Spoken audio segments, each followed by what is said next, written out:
Okay. Well, good morning, all. Nice to see you. So many folks. This is great. I'm going to make a couple of announcements and then we're going to get right to it because I know everybody is here not to hear me speak, but um, to see Bethany. So I just want to remind you of a few things that we have going on here at PSWC. First of all, as you all know, or I hopefully you know, Pastels USA 99 Voices, our big premiere show, is open for entries right now, but the deadline is coming up. It closes at 11:59 p.m. on July 1st. So that deadline is quickly approaching. So you're going to want to get your entries in. And that show is going to be at the Hilbert Museum. So you do want to try to get your piece in the show because that's a really prestigious place to have a piece hanging. Our awards reception is going to be on September 6th. That is a change from what was originally advertised. So pay attention to that, September 6th. And our judge is Colette Odia Smith. She is doing a workshop the week before the reception. So that should be really fabulous. She's doing a 3-day in-person workshop at the Hilbert Museum. So watch for more information about that. July 1st is the deadline. And then, excuse me, we have our painting challenge for July starting on the 1st. The theme is tonalism. So if you have a chance, register for the challenge. It's a 10-day challenge. That's not too difficult. Good for getting you in front of your easel for every day for 10 days in a row. Our next live workshop coming up is in July. That's going to be back at Morro Bay, wonderful location, and that's Laura Pollock. Laura Pollock is going to help you figure out how to get that beautiful light into whatever it is you are painting. And boy, she's an expert at doing that. So Morro Bay, July 18 to 20, you can go to our website to find out more information about that or to register for that workshop. The next We Talk Art is on July 19th. That's Jen Evenhouse, and that's Saturday the 19th. And then the very next demonstration that we're going to have is in August, the 17th, and that's going to be Avon Waters. So watch for information about that coming up. Right now we have a guest blog on our website from Lorenzo Chavez, so check that out. And then the July blog is going to be from Diane Feckenbach. So watch for that. And we have our next magazine coming out in August. That's the one that's going to have the Pastels USA 99 Voices show in it. And the featured artist is going to be Andrew McDermott. So watch for that magazine coming out in August. And that's all that I have. So let's get on with Bethany. Hi, everyone. Thank you so much for having me. I'm so glad to be here. Your society has so many talented artists in it. I can see lots of people that I know, new people that I don't know, but hey, now we're friends too. And so I just wanted to say thank you to Pam and to your organization for asking me to do this. We set this up last year before all of my illness. I don't know if any of you knew that, but I have been looking forward to this date because that meant I was through my major treatment. And so here I am, my hair's growing back and I'm ready to paint. But today I wanted to show you my how I work through the beginning process of a piece, and we're going to get as far as we can in about an hour, hour and a half. I'm a pretty fast painter, but some of the things I'm going to use today are watercolors and some alcohol washes, combine those together. And if you have a question, wait. I'm gonna do a little bit of watercolor underpainting and then we have to wait for it to dry. And so that will be a great time to answer any questions that you might have for me. I'd love to talk to you. I love questions because then it makes me feel like I'm doing something right. If everybody's quiet, then I'll always get a little nervous. So I'm just excited to start painting for you. But first, I'm going to share my screen and we are going to look at the photo reference in Photoshop.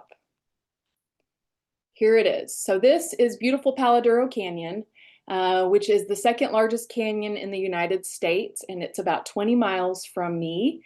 The majority of the canyon is privately owned, so we can't explore the vastness of this canyon. It's about 100 miles long, I think. The actual park, though, is only about 20 miles of the 100-mile canyon. It's very beautiful, and we had just went out there a couple, like last week, I think, to see it. I hadn't been out in a while since I had been in treatment, and so I was missing seeing the canyon. And all of the trails were closed because we've had so much rain, which is very unusual for our area. Everything was too soft and mushy, and the trails were going to erode too much. And so we were just driving on the main canyon road, and I hopped out of the car and took a few little pictures. It was very overcast, as you can see. One of the things that I always love to do with any photo reference is to turn it into black and white, because that just really shows you the values that you're working with. What we have here, of course, really follows, if you know Carlson's Guide to Landscape Painting, if you can see my little window here where I am, there's this lovely grid, and I'm sure a lot of you have this book, and even this photograph even kind of looks like some of the sketches that are in his book. If you don't have the book, it looks like this, and I'll show it again here in a second whenever it's my main camera. But this is a great book, and what it teaches us is how different elements in our landscapes have different values. Usually the sky is going to be the lightest value because it is the source of light, and all of the color temperatures and everything is real dependent on what is in the sky. Obviously, we usually have pretty blue skies here in Texas and big puffy clouds, but this was an overcast day, so it's very, almost there's a little bit more atmosphere in this photograph. The trees are usually the darkest because they're upright structures and they're not as widespread, so they don't receive as much light as, say, the ground plane, which is the next lightest. And you can really tell that in this photograph. The sky's light, the ground plane is a little darker, but still pretty light. And some of the trees are a little lighter, but they're also a little feathery. The ones on the left are called mesquite trees. I'm sure you maybe have those, I don't know. And then the main tree is a juniper. I always tell this, I once had someone comment on one of my YouTube videos that, and I think he was an Englishman, and he said, why do all of your trees look like bushes? Don't you have normal trees in Texas? And I still laugh about that because not really. Our trees are very bushy, just like this. It does look like a giant bush. That's just the American West for you. So I don't know that he'd ever traveled out here to the high plains of the Texas Panhandle, which is where I live. And then there's a little bit of slanted planes in this photo reference also back here. Let's see, right back there. That is the canyon walls. They're not nearly as tall as the Grand Canyon, but they do have beautiful colors in them. It's gorgeous. And of course, we're going to be mostly working on this dark mass of the tree. And I really like to do my underpaintings in a way that we're going to develop the underpainting a lot. I spend a lot of time in an underpainting. I believe firmly that it really helps you in the pastel application process. If you can get your values right in your underpainting, then your job becomes so much easier when you are choosing the pastels you're going to be putting on your paper. Then another little fun thing I was going to show you real quick before we get started is the crop tool here on Photoshop. I don't know if any of you have Photoshop, But this, obviously, you can see the grid. This is really showcases the rule of thirds that we all are very familiar with, I'm sure. You can see that that main tree is on that right-hand third of the photograph. Now, interestingly, some people would say visually the ground plane here, let's see, let me get this off. Let's see, is down here. And so that is kind of halfway. And so I always say, we don't want to put things in the middle. We want to either make it a really big sky and have a very low foreground, or a very high foreground and tiny, tiny sky. So what is this about? But to me, and I don't know if it's just my own personal eye, I think it is split more where the sky starts, which raises it up a little bit, raises up that horizon. Technically, that is the horizon line. We are below the horizon in this particular photograph. So that's how I think about it whenever I am choosing a photograph or even taking a photograph. I'm looking at the horizon lines and where they are in that picture. If you start with a good picture, that's a huge jumping off point to have a successful composition for your final painting. Okay, so before I'm going to stop the share real quick. And then I'm going to show you my little sketches that I did. I don't always do value sketches. I'm so impatient. It's a fault of mine. I want to jump right into that painting process. We all love to paint with our pastels, but I do try to force myself to sit down every now and then. And so these are just some small little notans that I did to kind of explore maybe some different arrangements of these elements. Of course, you can see that I used a really dark marker for the trees. I like this one a lot, where the shadow was kind of going up behind the tree, and then you could see the distant mountain and that low hazy light. So I'm going to probably do something kind of like this. I can't does anybody need me to put that photograph back up? You're welcome to screenshot it if you want to. I don't have a print of it to put on my easel. So unless you memorized it, do you want me to put that back up, Pam? If anybody wants to, no, it's fine. We can. We're good. Okay, we're good. Okie dokie. So anyway, so these are my little sketches. I just have this in my just right by my desk, and I really do try to pull it out. Although usually it gets filled up with grocery lists and doctor's appointments and things that I need to know about my kids in my notebook. Bethany, could you hold your little notans up and let Oh yes, the screen sure. grab those? Because I love to see great. Some of them are better than others. Thank you. Got it. Yes. Oh, and this is the book. I forgot I was going to show you. Carlson's Guide to Landscape Painting. And it has that great grid that I talk about this a lot. That's why I have it clothespinned, so I can pull this out and really showcase sky, slanted plains, trees, and the flat land, and how they are arranged really well in this book. Okay, so let's switch my camera. And it's dark right now, but I'll put some lights on. I just don't have the lights on right now.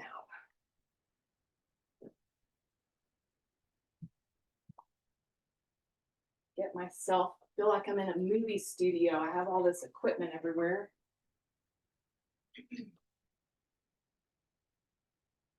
And we're going to get started. So I'm working on UArt.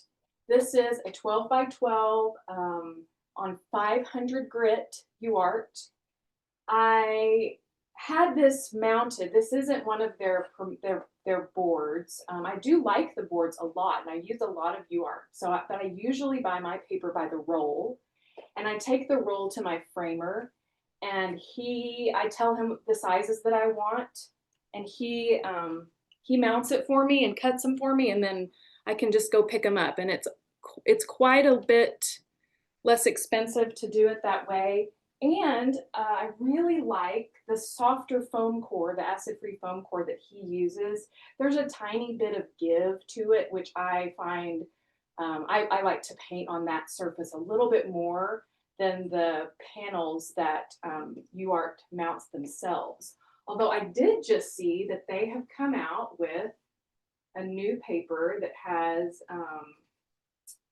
a peel and stick on the back, so you can mount it yourself. So that's exciting too.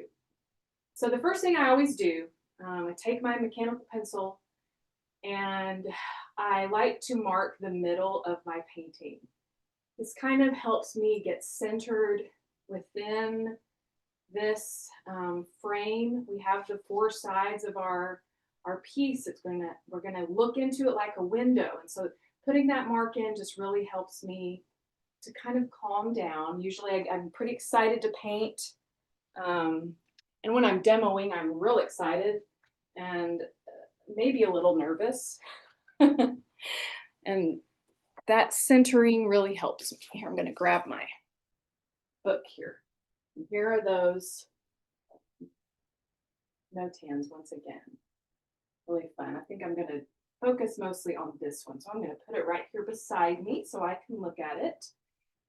And the first thing we really want to do is I like to sketch in my major shapes. And so we knew that photo that I showed you, it wasn't in a square format, but I sketched it as a square. And so I can still kind of eyeball where the thirds are on this paper and start to sketch in, not really trying, I'm actually not looking at the photograph right now, I'm looking at my notan. I often try to get away from the photo reference as much as possible because I don't want to get too tediously tight with it. A lot of times, if you're trying to copy and striving a lot, I think the painting itself looks like it struggled. And so I really just try to look at the major shapes that I'm painting, sketch those in, and put the photo down. The only time when I don't necessarily do that is if I'm trying to paint something that's very iconic. Some of the formations in the canyon, I want them to look a certain way.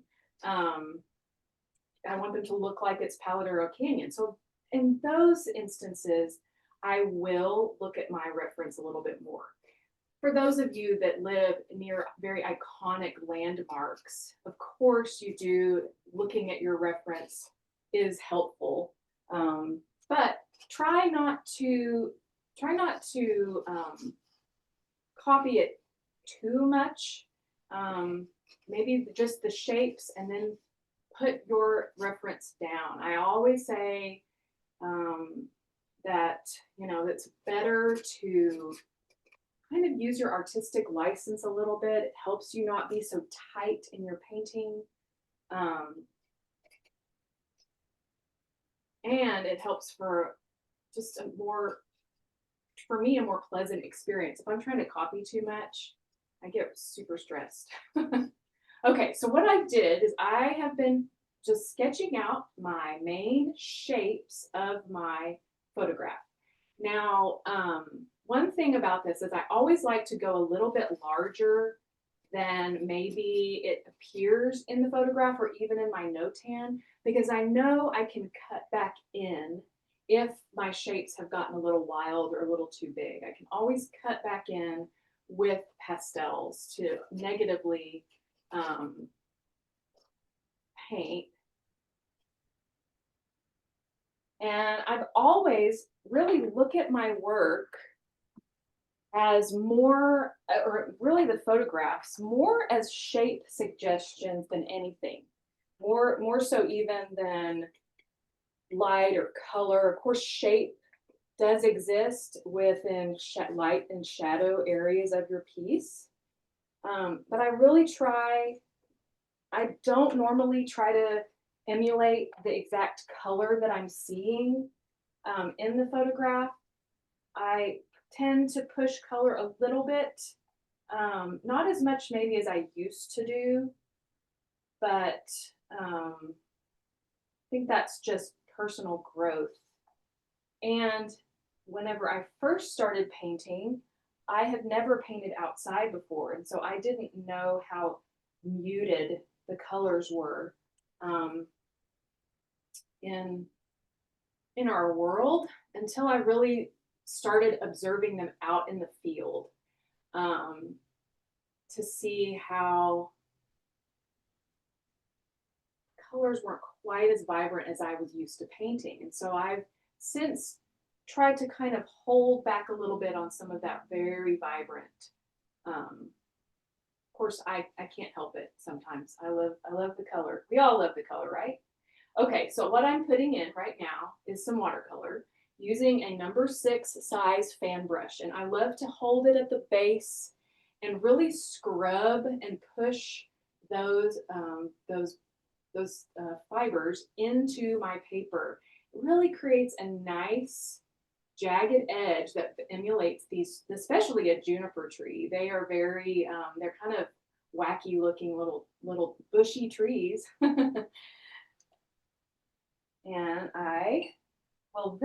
so this is my main shape. Now watercolor, we know it always dries a little bit darker.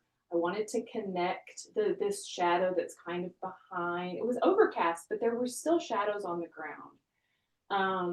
And so I want to connect those shapes together. And then the other trees, I want to put those in just a little bit lighter and probably honestly, a little bit greener than these.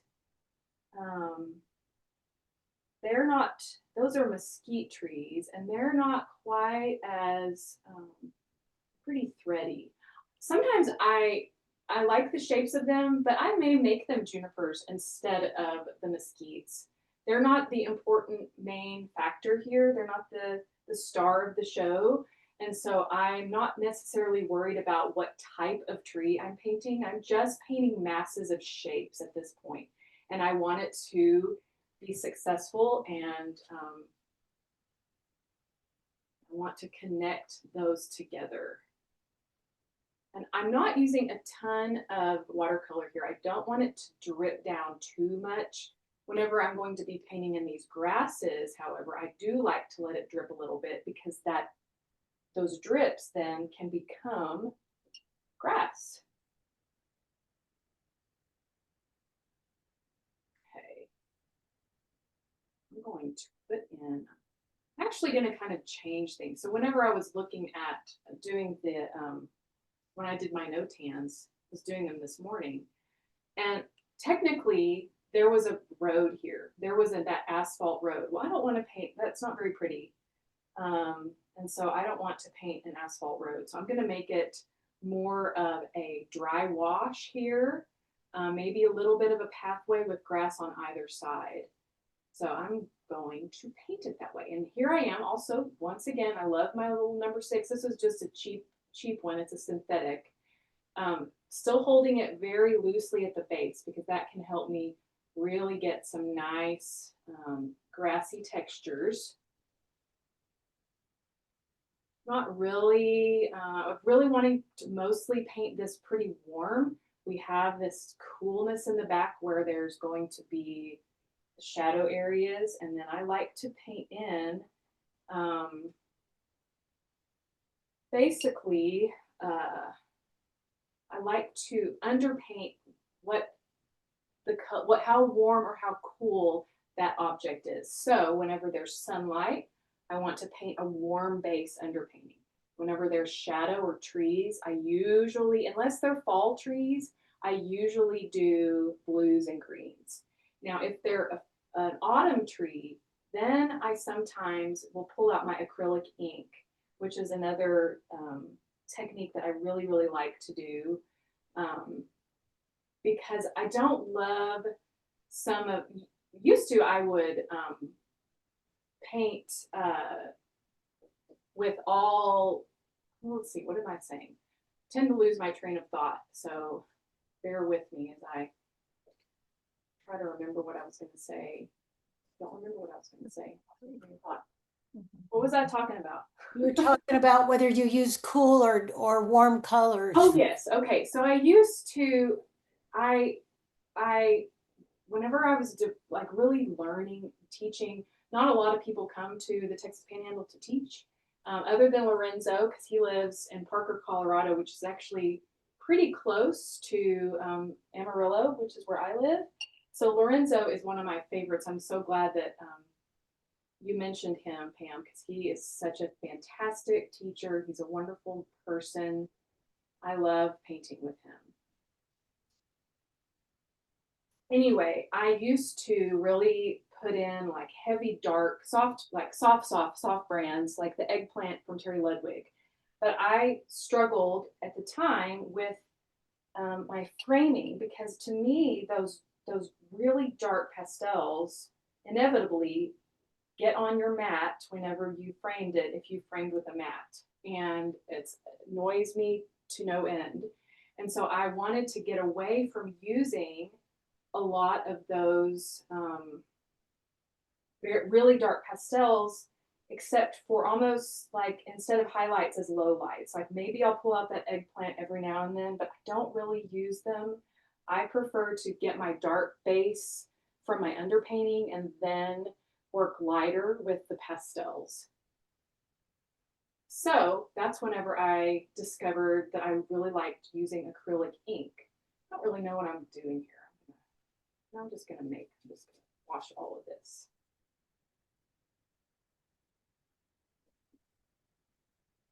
Try to let the painting tell me what it wants to be. I'm not looking at, now I'm not even looking at my no-tan. I have my shapes here. I know that I wanted to put a little bit of almost a path here. This was flat grass and this was the road. And I'm changing it because I can and I want to. Whenever I first started painting and people would say, why did you choose that color? I didn't really know how to express myself. Sometimes I still don't know how to express myself. It's hard to sometimes put into words, but it teaches me a lot whenever I have questions, because then I have to really self-analyze, like, why did I do that? And so over the years I've been on teaching, this is my 7th year teaching on Patreon. I have learned a lot about myself, and through questions that people have asked me. So I love questions. Okay, I am going to let this dry. Actually, I'm going to do the sky first. I'm going to paint in the sky. I don't always paint the sky in. Sorry, I'm in the way here. With watercolor. But I am going to, in this day, since it was kind of a hazy day, I'm gonna paint a little bit of sky. Here, I'm gonna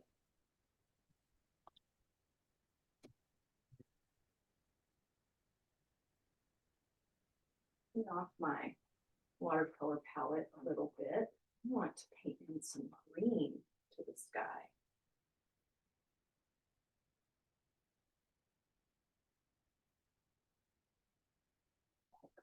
That watercolor, these little speckles, I'll brush them out whenever it's dry. Brush right over that. And then I'll let it dry and I'll take some questions before I dive into the Pastel part we all love, right?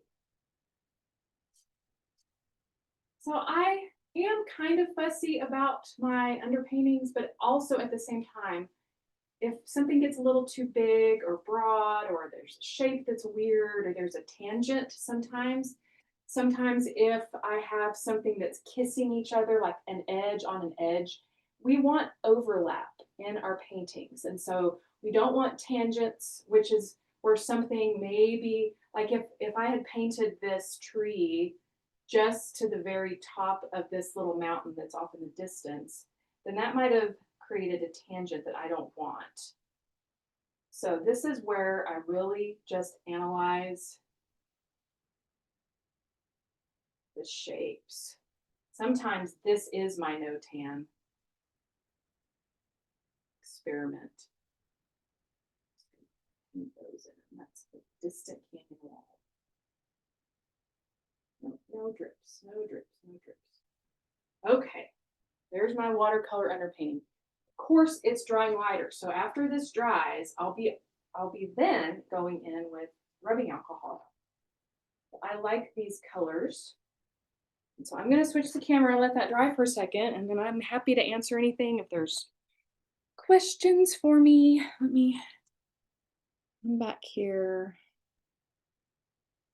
Bethany, before There.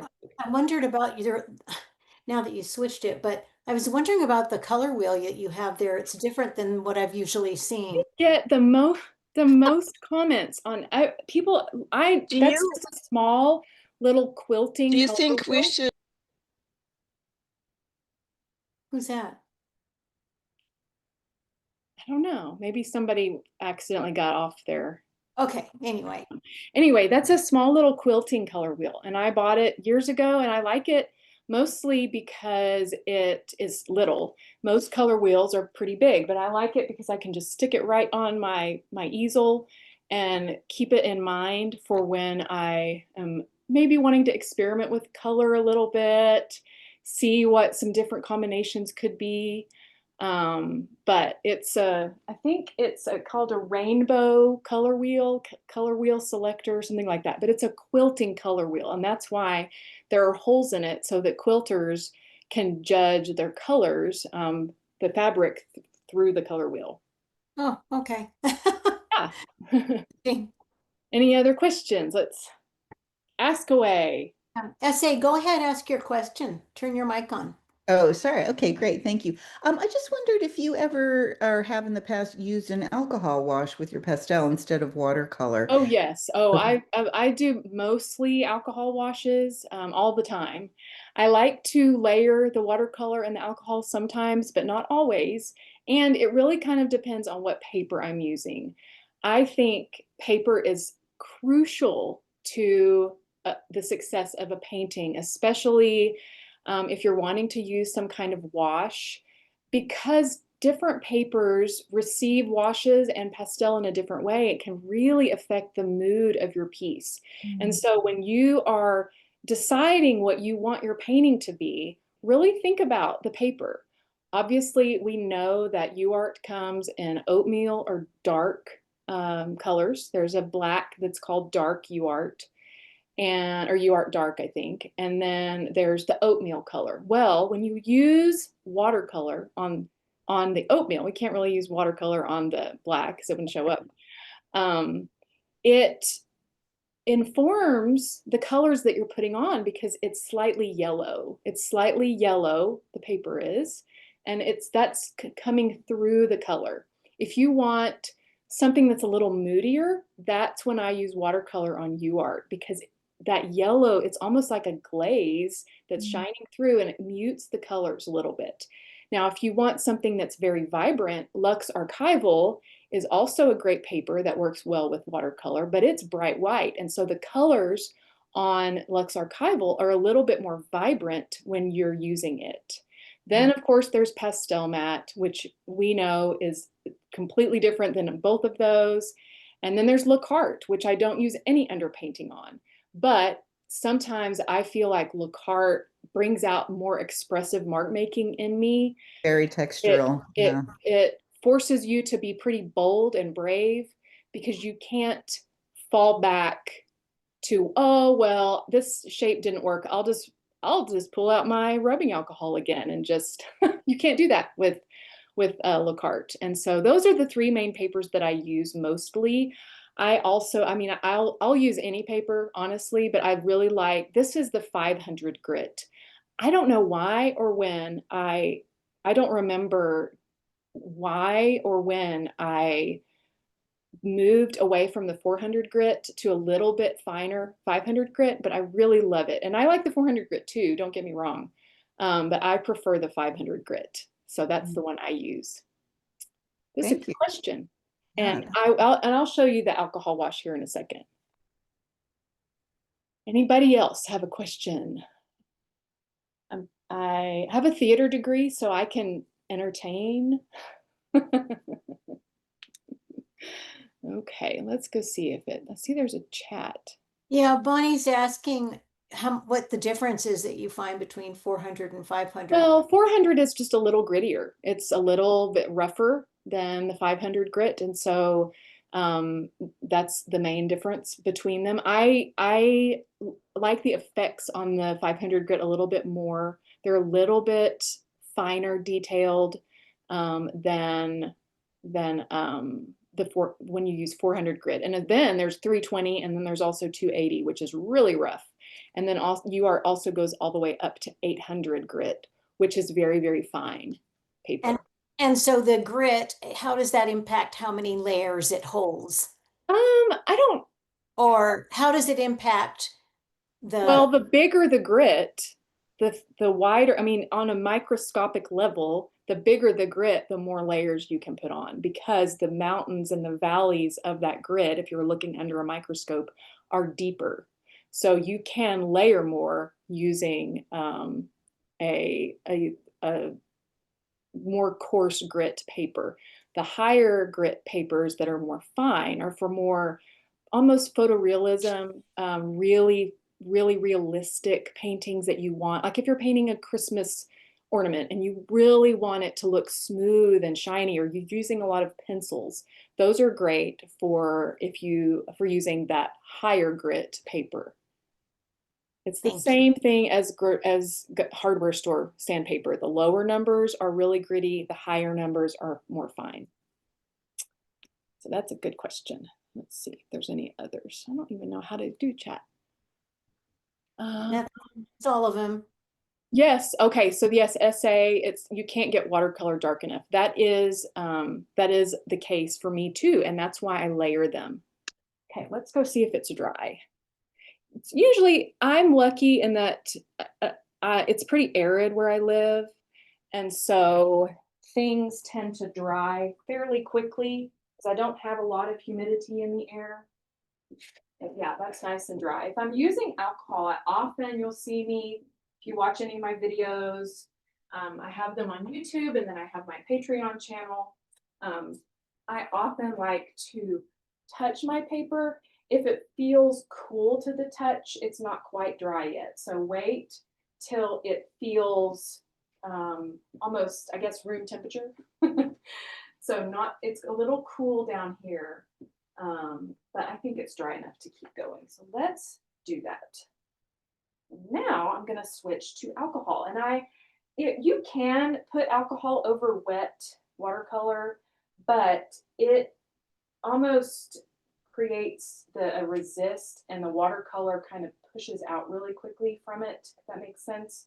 And so I really like to let it dry before I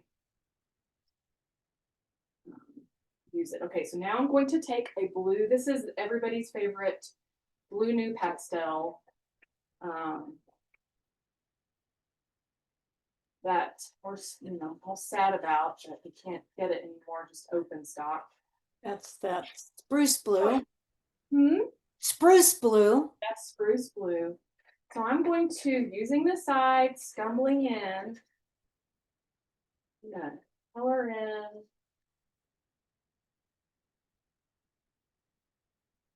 this tree. Take my rubbing alcohol. I think this is actually 70%. And I have a clean brush here, and I'm going to do the same thing. Just exactly the same thing. Push this in, not letting it drip down a lot because I don't really want it to. And I'm not painting. If you remember the juniper, it had quite a few almost little, they're kind of spiky. But I find that they kind of look kind of like awkward hands sometimes if I paint them that way. So that's when I'm kind of rounding off those branches, those evergreen branches. And then I'll cut back in a little bit with some sky, but I'm not really painting them in right now. That's where I really like, once again, to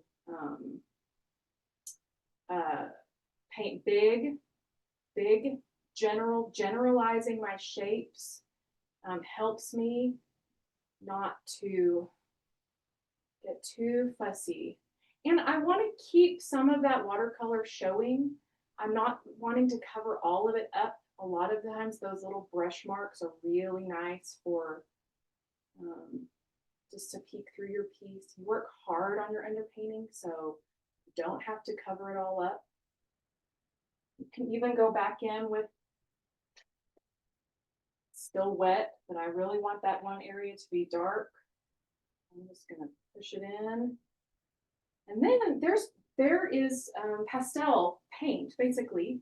We're creating paint on our paper. There is pastel paint on my brush. And so I can take that brush and I can move some of that color, the same color that I'm using without having to necessarily put on more pastel. I can just move it around.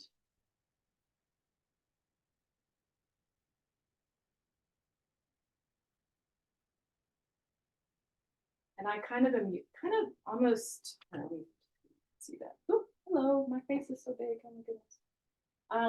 I'm kind of angling the brush and using almost just that corner.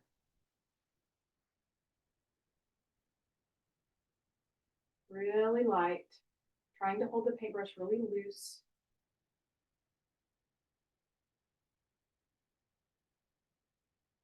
Then oftentimes I'll take some of that and I'm going to put some of that down here too. You really want that color to bounce around. Also connecting shapes. So I want this is connected here, back here, and back into these trees. I don't want to isolate a color too much.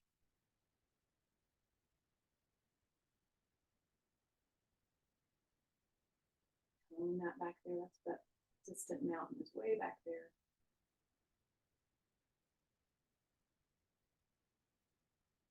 So every step I'm getting an inching closer to my, what I want it to look like.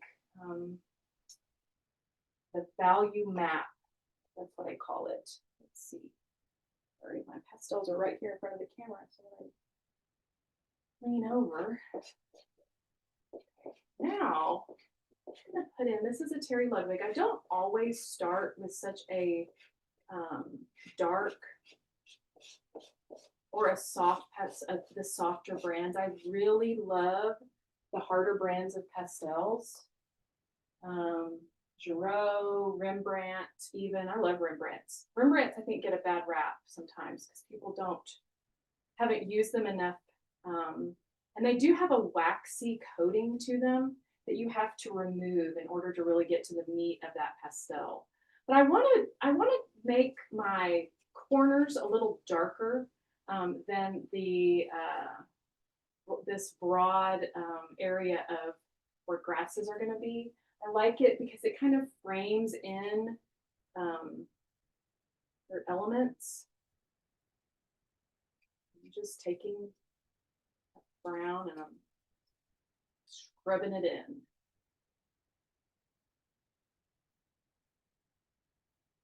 I work pretty hard on it's a lot darker. It looks a lot lighter here in person than it does. I'm kind of move my light around. No, it's not quite as dark as it appears. Whenever we finish this, or how far I'm going to get today, I will make sure and post the finished piece if I continue to work on it, so it'll be a little bit more accurate color. Sometimes Zoom, I find, is not the best.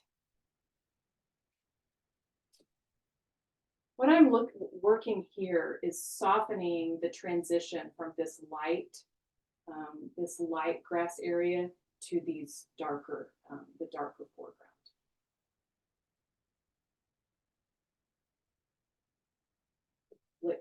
Flick all around this pastel or this brush. Okay, those are almost all dry. Those little speckles from the watercolor hadn't. I think I need some new. I think I need a new watercolor set. I used watercolor a lot when I was going through chemotherapy because I'd stand when I paint and I didn't have the energy to do that. And so I had so much fun practicing practicing with watercolors.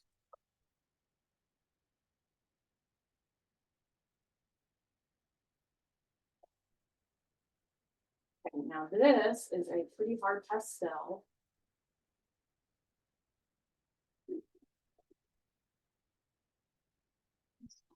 Dark. Just softening. I have this kind of hard line. It's a little too straight for me and straight out, so I want to break it up a little bit.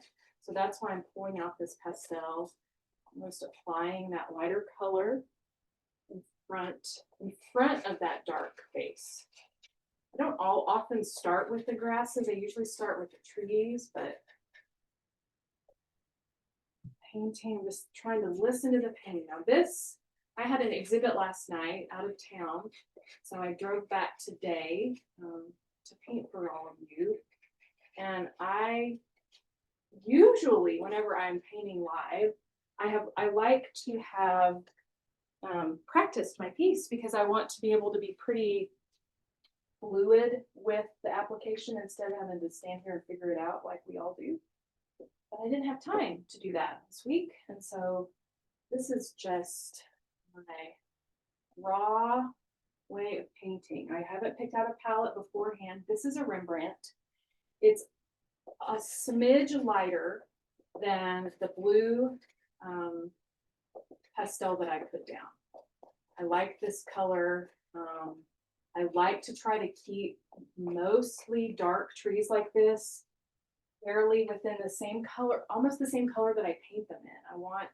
I love a blue tree, and of course that looks beautiful with that yellow grass. I mean, look at the color wheel right there. You can see how those are complement one another. I'm still working a little bit, broadly putting those marks in with alcohol, just a little bit.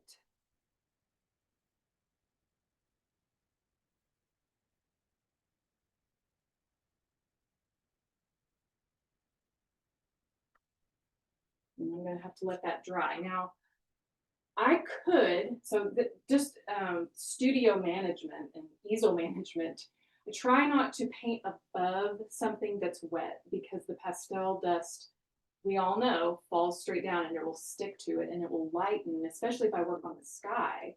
If I worked on it now with this being wet, all of that light pastel would stick right there and then it would lighten the value too much. So I really try, if something is wet, to work below it so it doesn't inform, it doesn't stick to the surface. I don't use any kind of hair dryer because I am really bad about cleaning out my my dust catcher. So I need to be better at it. I don't really save. A lot of people save their dust, and so they can create new pastels with them. But I don't really enjoy that process all that much, and so I don't do that.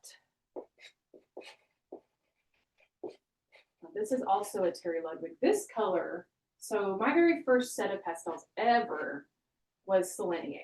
I had purchased a pastel off of Etsy, and I didn't know what pastel was, and so I got online.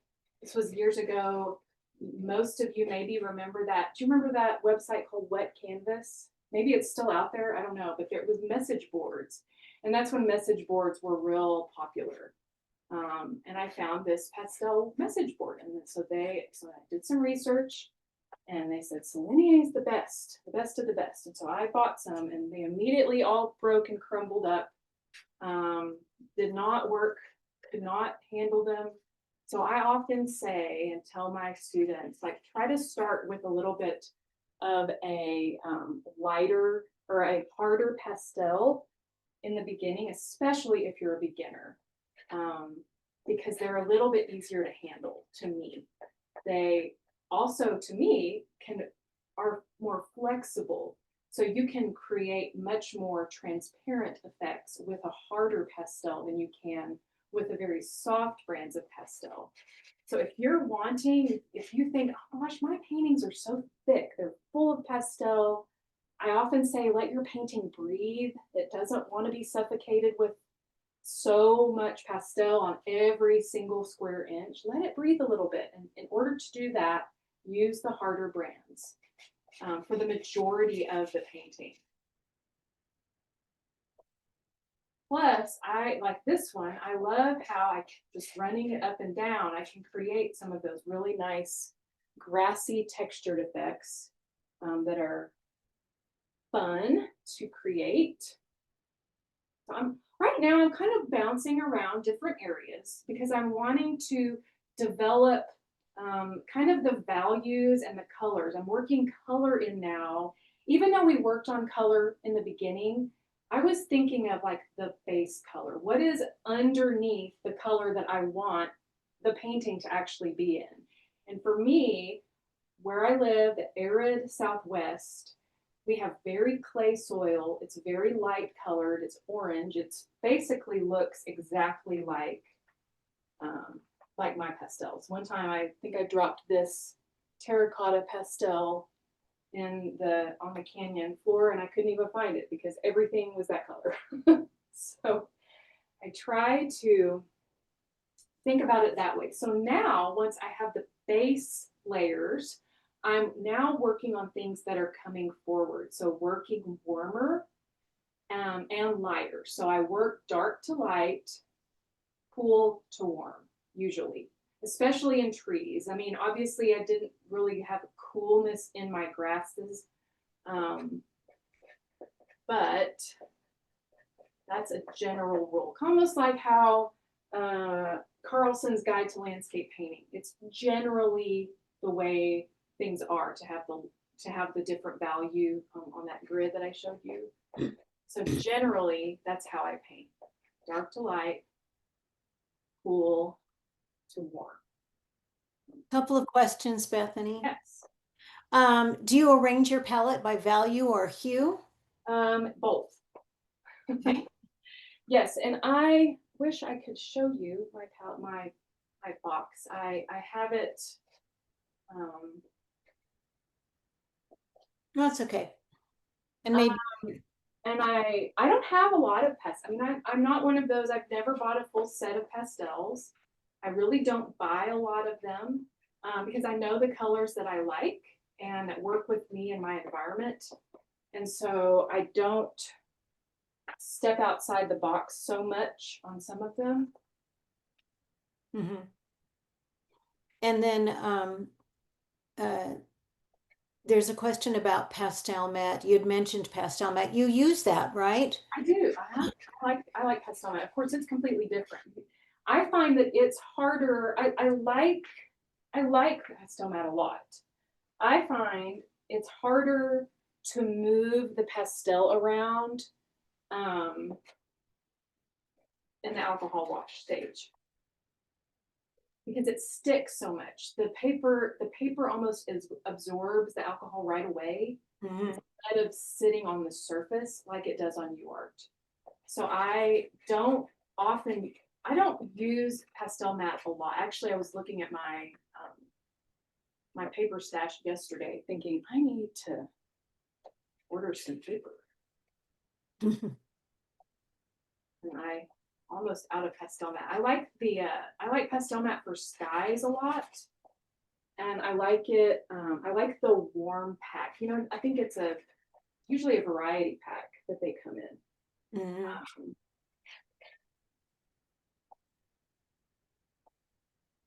I like the I think there's like a butter color. I don't know what it's called. I like that. Once again, this is a pretty hard pastel. Putting in some greens here. I'm not trying to cover everything. I'm working a little smaller, but working a little bit more detail. I try to put color, kind of bounce it around a page, a painting. So if I put it one place, I'll try to put it somewhere else. But I don't want to mark really hard here because if you divide your painting into where the light is and where the dark is, we have our light family and our dark family. And I want to stay pretty much within that family, even if it's a different color, different hue. So I did put a little bit of this. This is quite a bit darker than the yellow. So I don't want to really scrub it in because that is too much contrast for for an area that I don't really, that's not the focal point that I'm trying to make. So think about your paintings as family. I'm going to put in a little bit of sky color.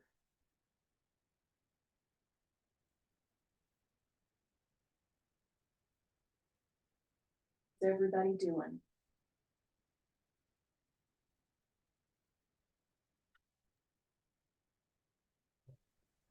Good.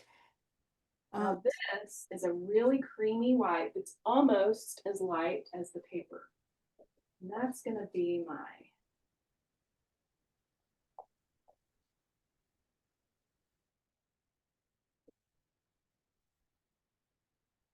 you can see how hard I'm pushing here because my easel's moving around. Really want, I love a very strong horizon light. And we're going to get a little bit, we're going to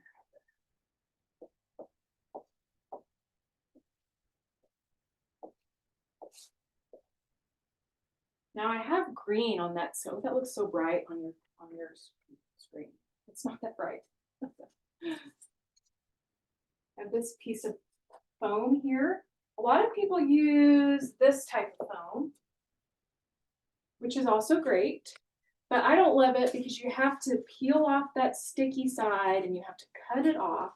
Well, this foam is, I also got it just the hardware store, and it comes in these long rolls, and this is called gap filler. So whenever you have a gap, maybe you're around some framing on your door and you need to put some caulk in it, and maybe it's too big of a gap, this stuff is made so you can shove in the crack and then put the caulk over it.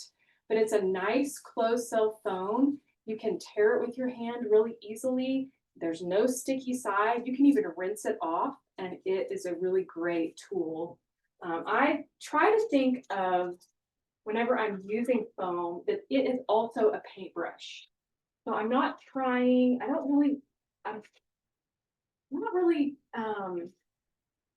necessarily wanting to blend the pastels, as I'm wanting to move it around, especially where there's that value difference between that really light pastel and this upper area. Now, what I'm doing here is almost dry underpainting. I'm wanting to push that color into the paper. I wish that white was better. Let's see. Sorry, I'm trying to fix this because I just think that looks so dark. Well, it's not that dark. So I am pushing that in.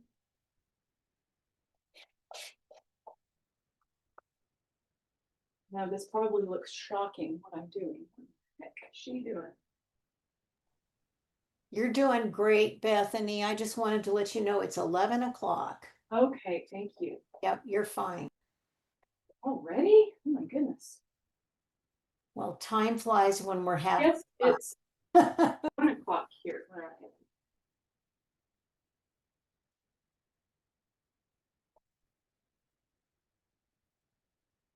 That looks so dark on the screen. There's a little bit of dark pastel on this foam, and it's kind of smearing it around. But since I'm pushing it in, I'm really just toning this sky this way. I'm gonna put other pastels over it. This isn't the final color, but this is how I don't oftentimes get all of the color I want in the sky with watercolor or alcohol. So I try to do that it's almost like 1 step forward, 2 steps back type of painting. Okay.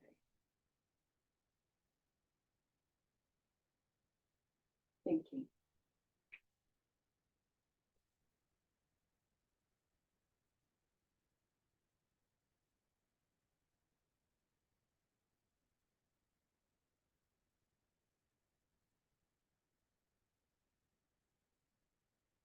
I used to really be nervous to paint for people because there's always a stage of pastel that's like, what is going on? And I was afraid that other people would think, gosh, that's not going to turn out well. What I realized is that part of our painting process is confidence. Being confident that you know where you're going to go and that you can get through difficult areas. Try not to panic when you're painting. If you panic when you're painting, then your marks become really stressed out.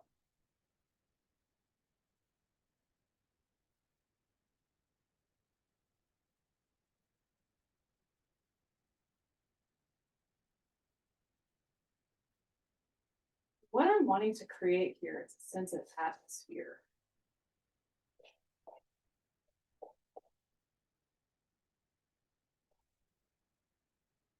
Also, really like to use, this is something new that I've been doing lately,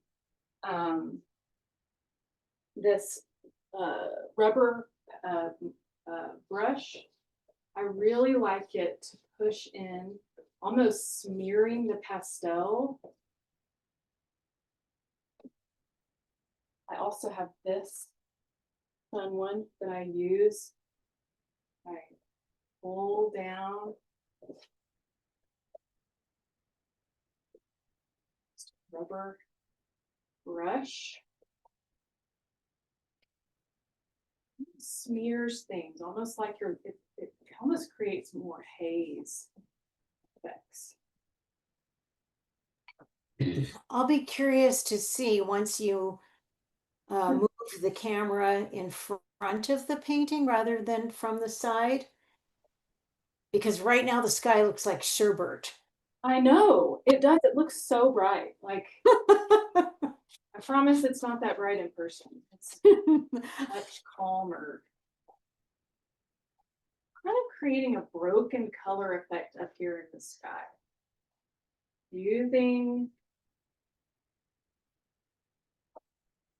Allowing some of that. This is a purple Duro that I'm putting in right now.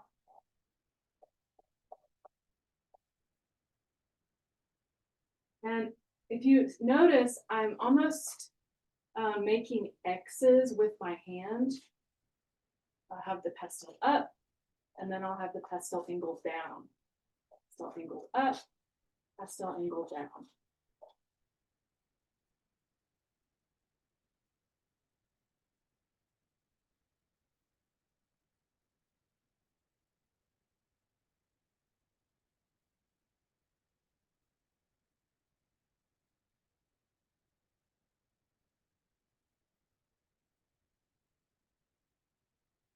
Now, one thing that I am always looking at is I don't want there to be a halo around these trees. I want the sky to be behind them, right? So that's something I'm always looking at. Painting is problem solving. We're always solving a problem. It takes a lot of brain power to do what we do. Oftentimes,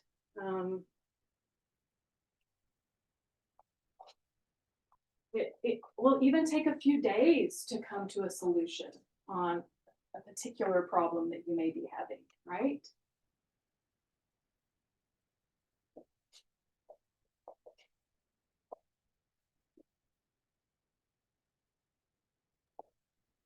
Okay, Bethany, here's one of those funny things that happens. Uh-huh. Now, somebody has mentioned and now all the rest of us can see it. A little human profile in the top of the juniper tree. Huh. Facing. Oh yeah, I do see that. Yeah, it does happen. I was painting one time, or I was at an exhibit, and there was a man. I've told this story before. There was a gentleman that came who was staring at a painting and staring, and I thought he was, oh, he's gonna buy my painting. I'm so excited, he loves it. And then he came up to me and said, do you know there's a lobster in your clouds? Like, no, well, thanks. No, now I can't ever see that painting without a lobster. Yes, thank you. Those are good tips to have for your family. Come and look at my piece. Is there something? Is there an online group that you can be in? Of course, you're in Pastel Society of the West Coast, a marvelous organization. You can help each other find those things.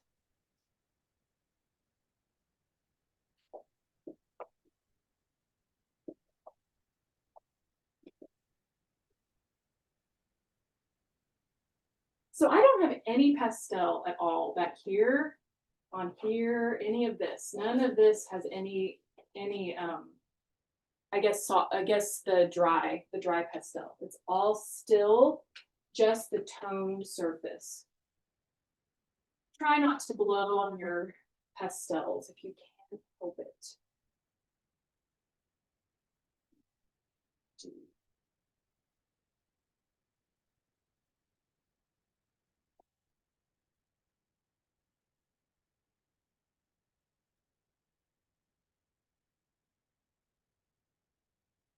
Oftentimes, I'll make a mark, and if you're wondering, oh, should I use this color? Should I use this color?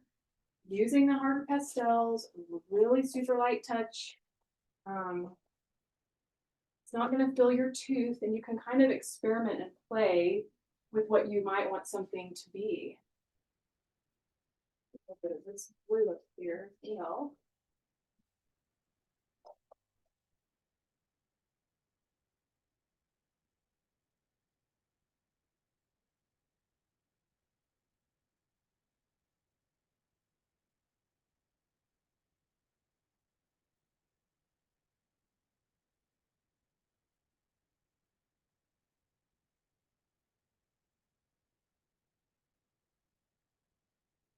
Gary Ledwig. Oh, I didn't finish my story.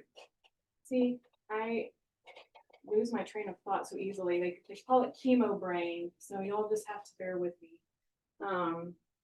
No, what I was saying is I bought a set of selenium, and they all broke, and I was devastated. I spent a lot of money, and I didn't know what I had done wrong, and so I got back on that wet canvas, and I heard about there's this other pastels called Terry Ludwig pastels, and so I thought, okay, well, I'll try these. And I bought the Maggie Price basic values. And those greens I use to this day, this very yellow green in almost every single painting that I paint. I love that color. And color really becomes part of our personality as pastelists. We all have a limited palette. Even if you don't think you do, because you're limited to what you own. And so I like that. So that's one reason why I don't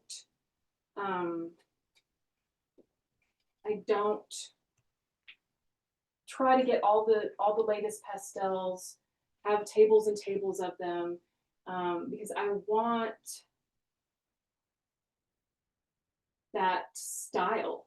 Oftentimes a pastelist style is, their colors that they use.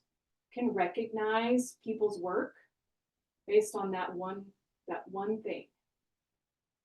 So right here, what I'm doing is I'm kind of experimenting. Do I want the background of this to be more blue? Do I want to put some purples in? And so I put a little mark there as kind of it's not really a sky hole, but it gave the tree a little bit of air But I want to almost knock some of it out with the alcohol. I'm not really trying to cover it, I'm trying to soften it a little bit. Just using a fairly wet brush. Okay, and so that's wet, so I'm not going to paint anything else around it because I don't want to get that pastel dust stuck there. Now, I love the Richardson peaches. Richardson peaches are the best. This is classic Palo Duro Canyon, this color right here. Once again, I don't need to paint the whole path all with pastel. I like the variety and how I can see the brush marks on that fan brush. I like that effect. Or if I do cover it, I'm using different marks. So I will go sideways, for instance, for the main belly of that pathway. A lot of the paths in the canyon are very carved out. And so, but then I'll pull and scumble slightly going down. And so those different marks, trying to use mark making to add interest. So not all of your marks have to be exactly the same. Adding variety.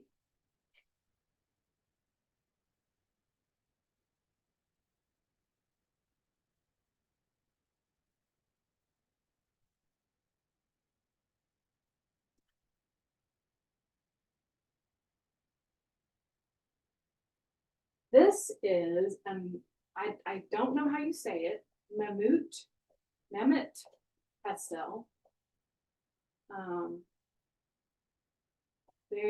I did not know about them, and their owner was so kind and sent me some whenever I was going through treatment. He sent me these greens, and I really like them. They're kind of Diane Townsend-y in that they're real, almost feel pumicey, and I love that. I like the sound of it. I like using it. Everything about it. We'll take out that face.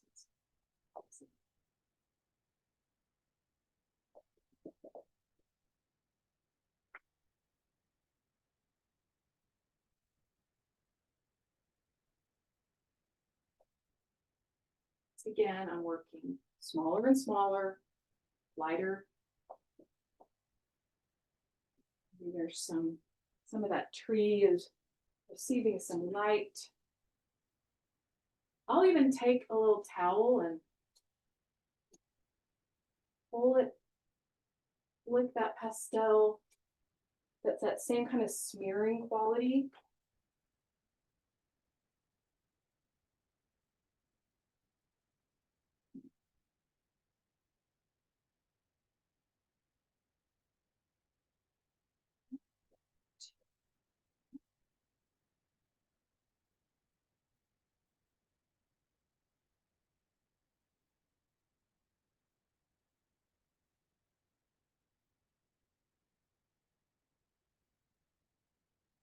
So the reason why the panhandle is so flat, because we live on something called the Cap Rock, which is basically a gigantic mesa that is multi-state mesa. And the canyon is off the Cap Rock. And so that's one reason why Palo Duro especially has these very iconic, almost steps. As if you're in the belly of the canyon, like we call it down at the bottom of the canyon, you're looking up, there's these very obvious, almost right angles as it slopes down. And that's because that's the top part is the Cap Rock.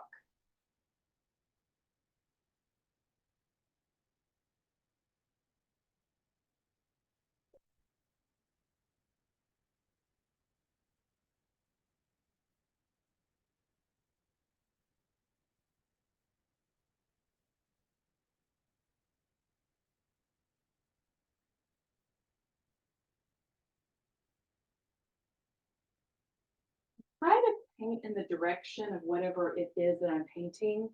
So if I'm painting a slanted line, I'm not going to try to make marks up and down here because the canyon isn't doing that. It doesn't go up and down. It's slanting down. So I really try.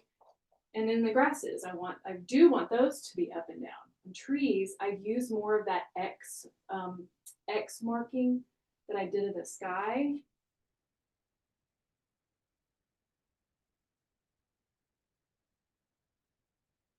And I kind of need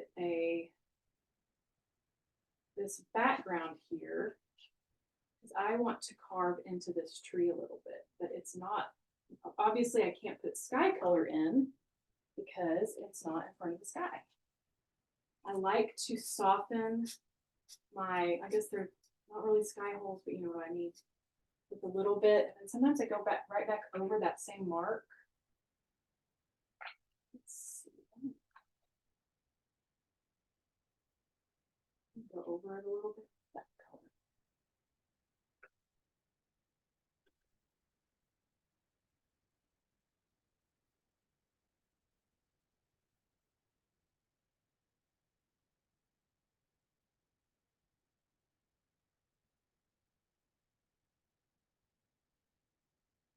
Remember to step back from your work.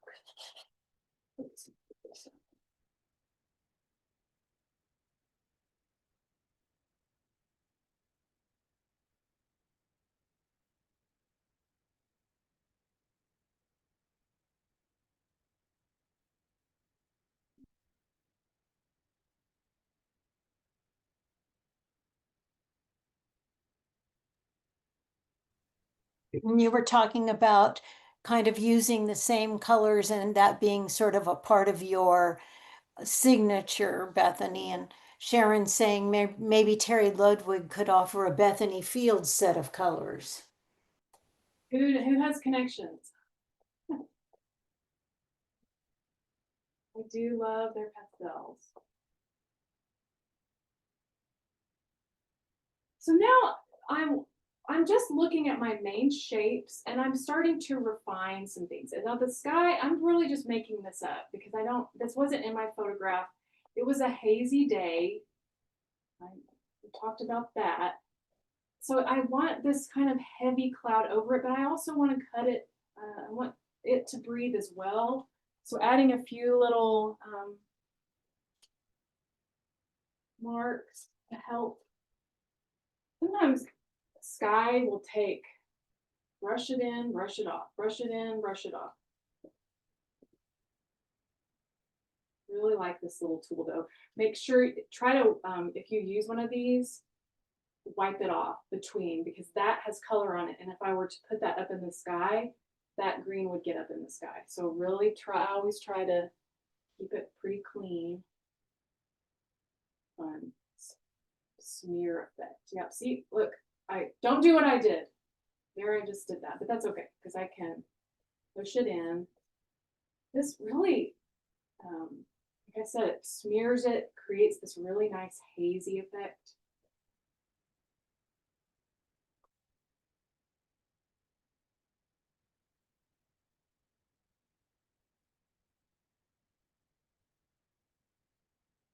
More of those Richardson peaches that I love. That's a slightly higher chroma, which I want to put back there, almost mirror that tree than it is down here. So really focusing on trying to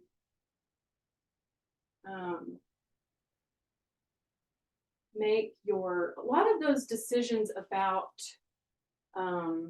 elements of art. Line, we have line, shape, value, color, form, space, and texture. So I'm always trying to think about those elements and try to have all of them in a painting. If you really start studying the elements of art, which I will tell y'all a secret, that I actually have a book coming out on the elements of art that will be, I don't know that I'm going to do a print version, but it will be an ebook and it's coming out soon, and it's about the elements of art to help people in their studios. So I've really been studying it, and I think a lot about it, and I'm really aware of it now because of my studies and writing this book. I haven't announced that to anybody. Y'all are the first to know. But I sent it actually to my sister yesterday. My sister is an English whiz. So I said, okay, I need you to help me proofread this. PSWC exclusive, folks. Yeah, exactly. Oh, the first to know.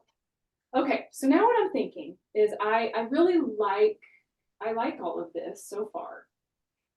What I don't like about it is that none of the grasses, but there's just kind of this hard line where I kind of painted over some of those brush strokes that I had in that initial watercolor stage.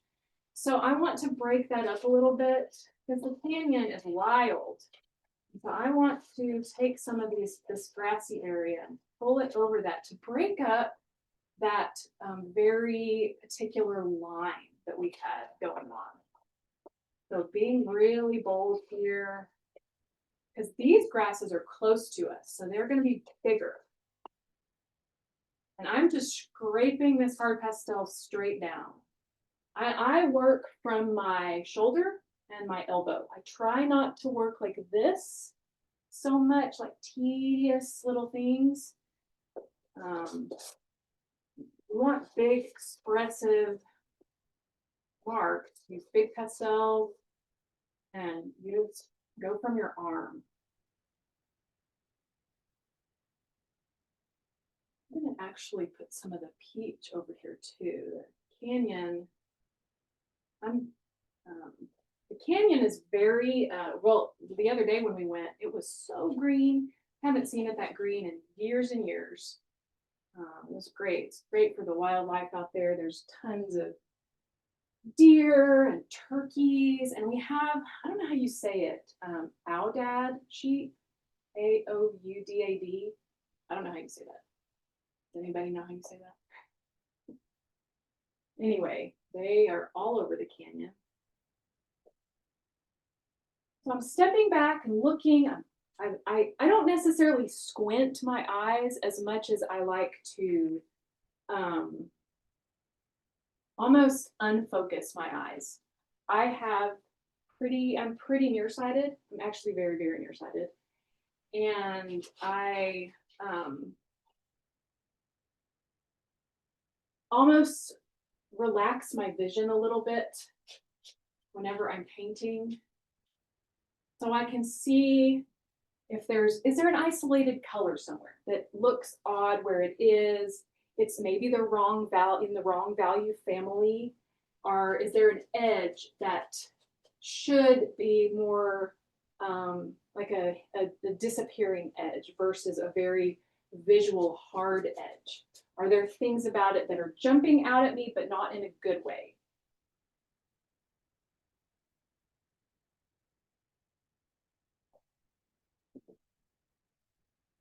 Make some more, let this tree breathe a little bit more. Remember, I talked about how they can look kind of like weird hands.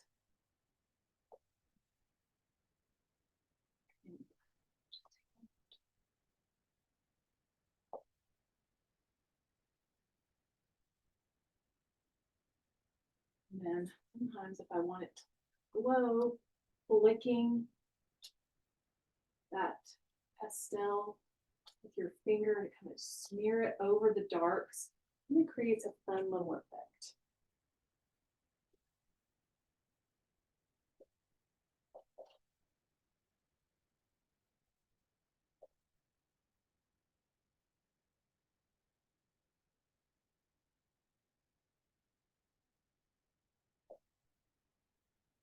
Here I was like, I really try to paint more without all this color, and then it looks so super colorful. Gotta laugh at yourself sometimes, right?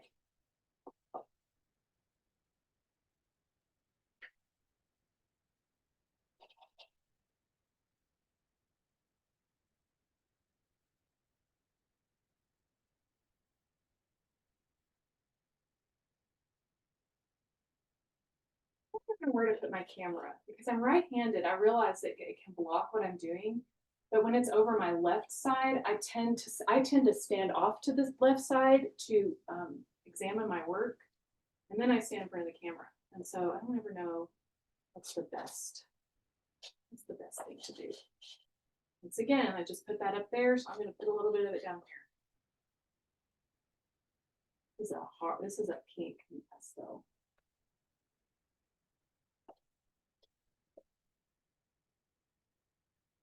Don't use pencils a lot. For one thing, I think at one point I must have dropped all of them because they just break every time I try to use one. I also sign my work with graphite. And that's another reason why I like to keep the edges mostly pretty bare, except for underpainting. It's so much easier to sign them. You don't have to dig through pastel, layers of pastel with your pencils. We've all been there. We all know what that's like.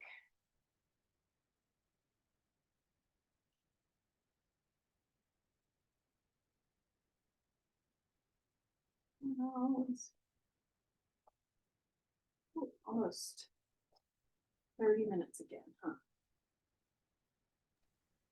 It's 11:30 in California.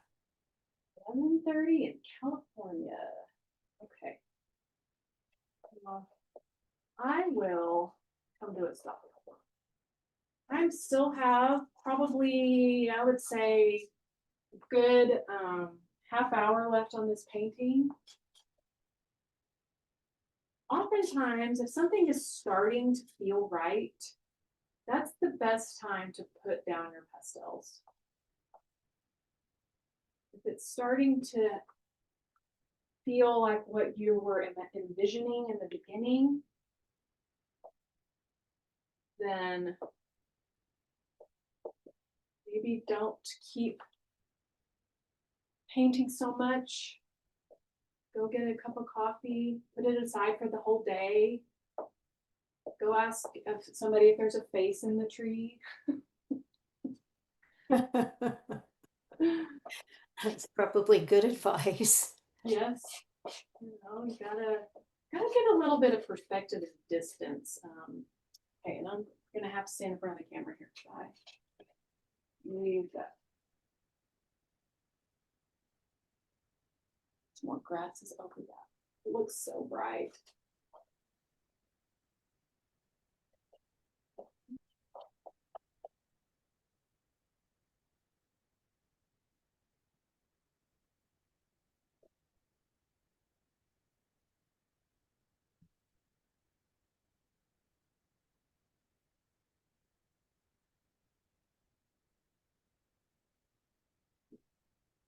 Right. Try to push and wiggle, push and wiggle. Create some little flower effects. Seed heads, maybe that are shining. And this is one of my very favorites, this old vintage yellow. I use it all the time in painting flowers.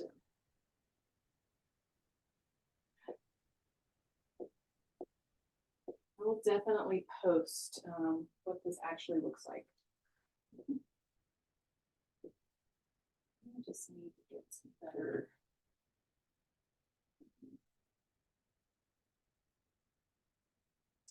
light.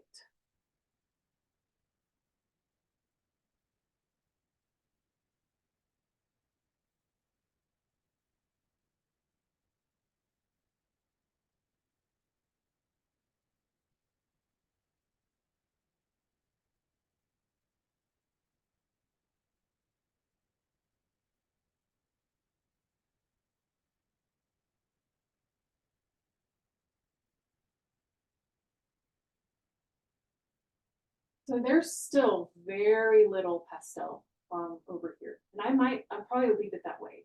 I really need to probably just continue to work refining some small little things in these areas.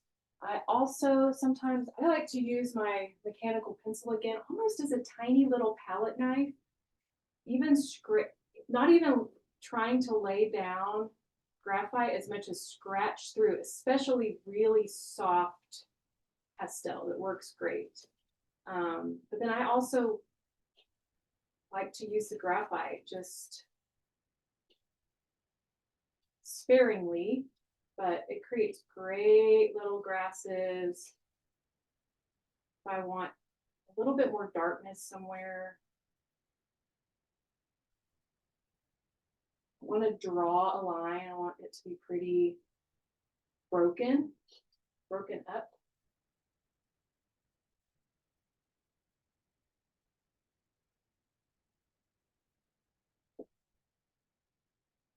Something like that.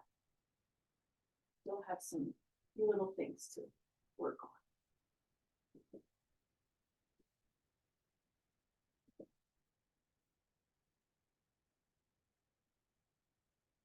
Okay, here, I'm going to take this down and look at it. Let's see. Okay, I'm going to switch the camera back. Oh, I had a question about what that backer board is. I went the other day to one of the craft stores, and it was a chalkboard poster board, or chalkboard foam core, and so it wipes off. I really like the dryness of it. Okay, here's the painting, much more muted Oh, than it appeared on on over there. You can see that it's much more muted. I still have some work to do probably in these grasses right here that I really want to kind of go over the pathway.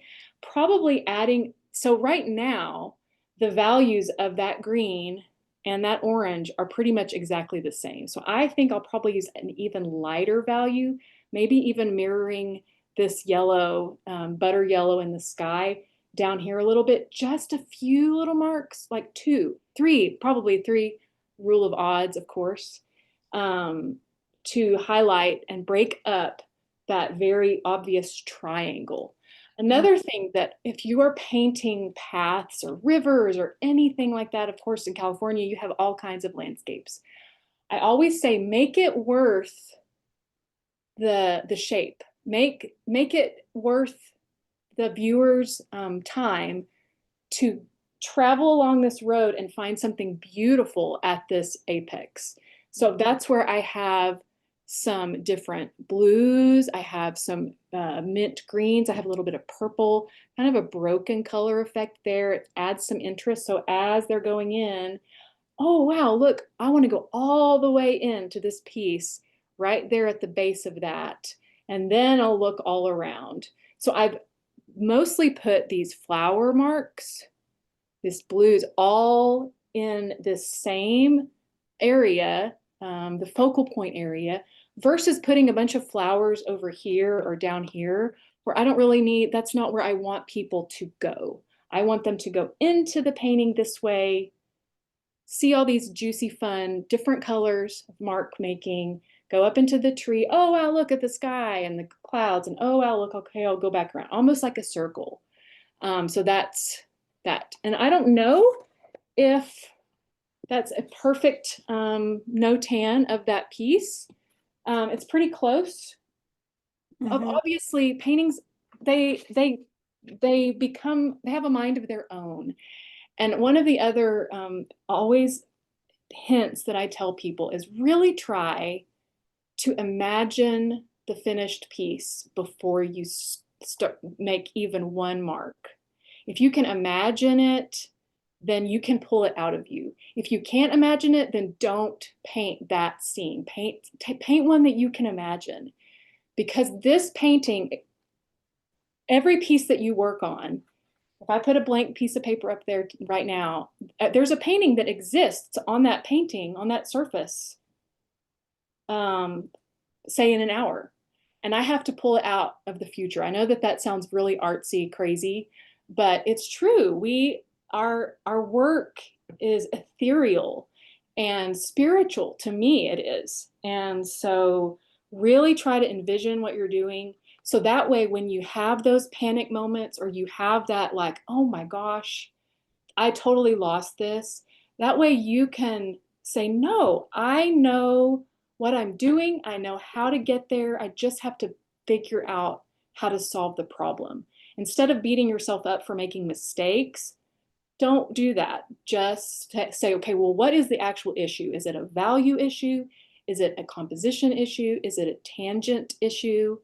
Am I missing some of those elements of art that I need to start working on a little bit more? All of those things are ways that you can problem solve. And so all of it is just figuring it out. Okay? Does anybody have any questions before we go? Just beautiful, Bethany. Really Oh, beautiful. thank you. Could you tell us when your book is going to be released? Well, whenever my sister, she has family this week, and she said, she's going to proofread it for me and tell me anything that I need to change about it. But probably within the month, I'll put that up on my website that you can download to your iPad or your computer. I don't know you'll be able to do it on your mobile too, but it will probably look the best on an iPad or on your computer. And then you can also print it out if you want to. There's going to be a lot of paintings in it. It's about 50 pages, and there's some challenges also in it, and some studio tips and kind of printables that I've created for y'all. And so I'm real excited about it. Oh, I am too. Thank you. Yes. Also, next Saturday, I am hosting my own class. I teach monthly on Patreon via Zoom, the same thing. And next week, we're going to be talking about all different kinds of trees. So I'm going to show you, of course, you watched me paint this bush tree, the juniper today, but we're going to look at palm trees, pine trees, this type of tree, obviously, and how I maybe go in starting off differently for each of those types of trees. The link for that, you can either join my Patreon, Studio Circle and Up, or you can, if you don't want to be a member, that's totally great. I'm also selling tickets, save your seat on through Eventbrite. And all of those links are on my website, which is bethanyfields.com. And the name of the composition book is Carlson's Guide to Landscape Painting. It's a great book. Unfortunately, there's no color. It's all of his paintings in here, which are beautiful. If you ever research him, they're gorgeous, but they're not printed in color in this book, which is kind of sad. But great, great book for your art library. Okay. Okie doke. That Thank was you all. Thank you so much for being with us, Bethany. It was a fabulous demonstration. It's great, great, great to have you back. Thank Yay. you. I feel good, and I'm so happy to be back. Yay. Okay, this has been recorded, so if you want to revisit, which I know I'll be doing, it'll be posted to our YouTube channel shortly. So thanks everyone for joining us, and have a great rest of your day. Yes. Thank Bye. you. Thank you all so much for all of your love and prayers and encouragement. You've all helped me so much more than you know. So thank you so much. Love you, Bethany. Oh, I love you guys. Bye-bye. Bye.